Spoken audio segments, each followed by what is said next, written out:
On classe des milieux de terrain cette saison. Let's go. On commence avec Vitinha, trop fort, titulaire, indiscutable, la classe, métronome du PSG. Je le mets top 3 cette saison des milieux de terrain. On enchaîne avec Declan Rice, le canonnier, l'homme qui met 2 coups francs au Real Madrid. Je vais le mettre top 5 cette saison. Très fort et en plus avec le buzz qu'il a pris face au Real dans un gros match, une grosse perf comme ça.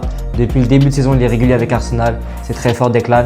Top 5. Federico Valverde, intéressant parce qu'il est dans une saison difficile avec le Real Madrid, mais lui, individuellement, il est toujours au niveau. C'est un boss au milieu de terrain, il dépanne même à droite. Après, c'est pas non plus la folie. Il a eu des très gros matchs et il a eu des matchs un peu moyens.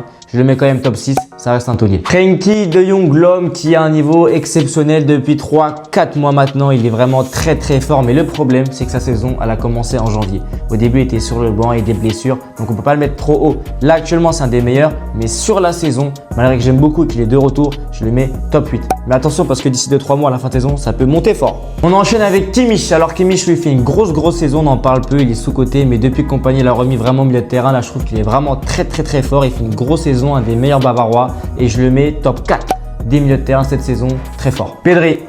Ouais, je sais, nous savons, vous savez, on va tous le mettre top 1 cette saison des milieux de terrain. C'est le seul qui postule pour le Ballon d'Or selon moi. Il est exceptionnel. Qu'on soit madrilène, barcelonais, parisien, etc. Je pense qu'on met tous Pedri numéro 1 cette saison. João Neves, encore un mec qui fait une grosse saison en plus pour son très jeune âge. C'est très fort. João Neves, je le mets top 7 cette saison. Je peux pas le mettre deuxième. Je sais déjà qui je vais mettre deuxième. Rangers, maintenant, pareil. Il avait commencé la saison en pétard, vraiment très fort. Mais après Milan, malheureusement, ça s'est écroulé. Lui, il est toujours au niveau. C'est fort, mais je le mets quand même top 9. Et pour finir, Nicolo Barella, top 2. Je vais laisser à deuxième place, évidemment, le milieu italien très fort. Pour moi, c'est le meilleur joueur de Serie A. Je vous dis, branchez-vous Nicolo Barella. Les experts le disent, les Italiens le disent. Il est trop fort au milieu de terrain. Il mérite largement sa place top 2. Voici les gars le classement final. Du coup, cette saison, je suis très fier de ce classement. Je suis très content de ce classement. Dis-moi le tien en commentaire, mon frérot, et tu t'abonnes.